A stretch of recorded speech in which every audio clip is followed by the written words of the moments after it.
Accounting for production losses in a job order cost system. Kita akan membahas lebih spesifik mengenai spoiled goods. Jadi spoiled goods adalah produk yang cacat sudah selesai diproduksi sebesar 100%, atau produk yang tidak dapat diperbaiki karena mustahil atau tidak ekonomis. Jadi spoiled goods ini dapat disebabkan oleh dua hal, yaitu oleh karena kesalahan pelanggan dan oleh karena kesalahan internal perusahaan. Jadi spoiled goods disebabkan oleh pelanggan dapat terjadi karena perubahan spesifikasi yang dibuat oleh pelanggan pada saat produksi tersebut telah terjadi.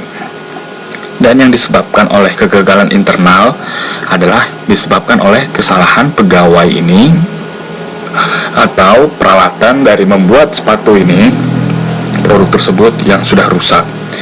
Jadi perlakuan untuk spoiled goods yang disebabkan oleh pelanggan, yaitu cost yang terjadi akibat kesalahan ini bukanlah cost of quality, dan customer lah yang harus menanggung cost tersebut. Mereka yang harus dibebankan cost tersebut, dan cost yang tidak dapat ditutup disebabkan oleh spoiled goods harus dibebankan ke jobs. Kemudian nilai sisa dari spoiled goods yang harus dipisahkan dari job. Dan perlakuan akuntansi untuk kegagalan internal saya akan membuat singkat saja, yaitu cost spoiled goods yang tidak dapat ditutupi dibebankan ke factory overhead cost, dan jika persediaan spoiled goods memiliki salvage value maka harus dicatat pada nilai salvage value. Jadi apabila nilai barang yang rusak tersebut ada salvage value-nya, maka akan dicatat pada salvage value. Internal business akan dibahas lebih dalam pada video selanjutnya. Untuk mempermudah pemahaman, kita masuk saja ke ilustrasi. Di sini dikatakan bahwa Plastico memanufactures 1000 plastic chairs for Pizza King. Setelah after the first 100 chairs are not usable by the customer and not correctable to an acceptable condition. Nevertheless, Plastico can sell the 100 unusable chairs as seconds for $10 each, or total $1,000. An additional 100 chairs are manufactured to meet the customer's order requirement, resulting in a total of 1,100 chairs, and total costs are material, direct labor, and factory overhead, 38,500. Jadi di sini dikatakan bahwa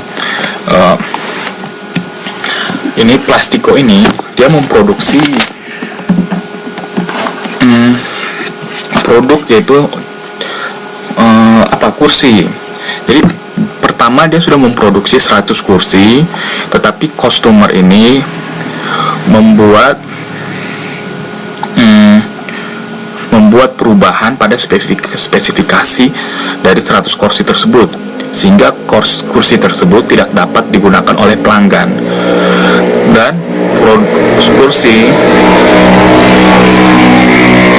dan 100 kursi yang tidak dapat digunakan oleh pelanggan tersebut dapat dijual ke tempat yang lain senilai $10. Lalu dikatakan bahwa diproduksi 100 kursi lagi untuk memenuhi pemesanan dari pemesanan dari si customer ini, yang menghasilkan 110 kursi jadinya. Total charge cost adalah, pertama kita lihat bahwa spoiled goods inventory-nya ini, spoiled goods adalah 100 unit dikalikan dengan $10 per unitnya. Maka kita debitkan spoiled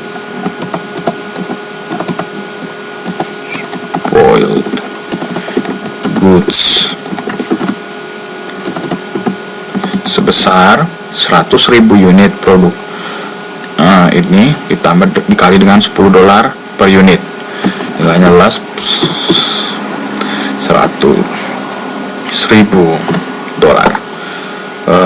Kemudian kita kreditkan work in process. Yang kita kreditkan di work in process ini adalah total biaya yang di-charge-kan ke job tersebut, yaitu 38.500. 38.500.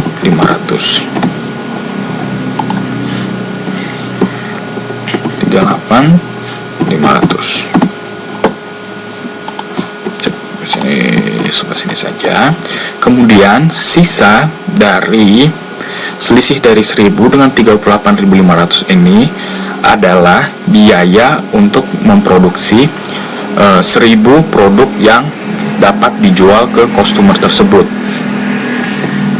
Dan nama akunnya adalah cost of goods sold, yang nilainya adalah selisih dari 38.500 kurang 1.000 senilai 37.500. Ini adalah jurnal pertama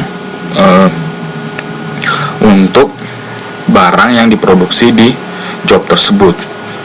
Kemudian apabila produk yang bagus ini, yang cost of goods sold-nya 37.500 ini dapat dijual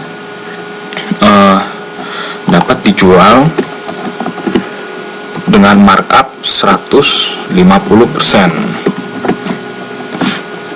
maka kita mencatat cost of goods sold ini sebesar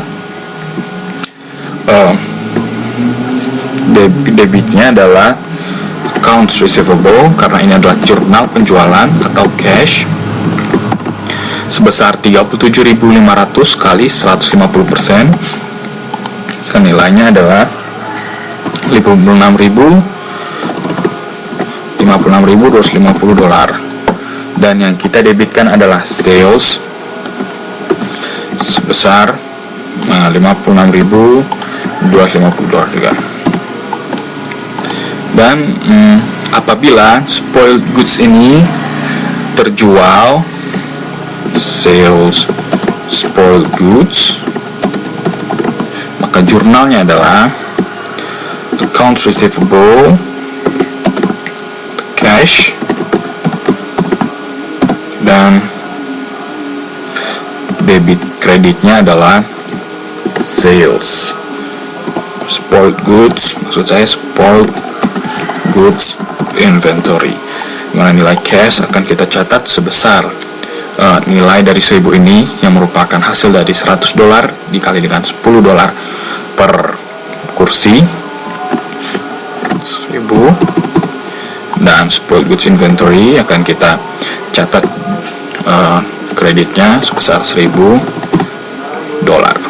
Jadi ini adalah jurnal untuk membebankan biaya ke work in process-nya, dan ini adalah jurnal untuk mencatat penjualan dari cost of goods sold ini, dan ini adalah jurnal untuk mencatat penjualan spoiled goods. Nah, kita perhatikan di sini bahwa beban dari kesalahan dari 100 dolar ini kita masukkan ke cost of goods sold, dan nilai di spoiled goods ini adalah nilai dari produk yang cacat tersebut yang dapat dijual. Jadi ayat Alkitab kita adalah 1 John 5 verse 4, for whatever is born of God overcomes the world, and this is the victory that has overcome the world, our faith. Keep thinking outside of the box.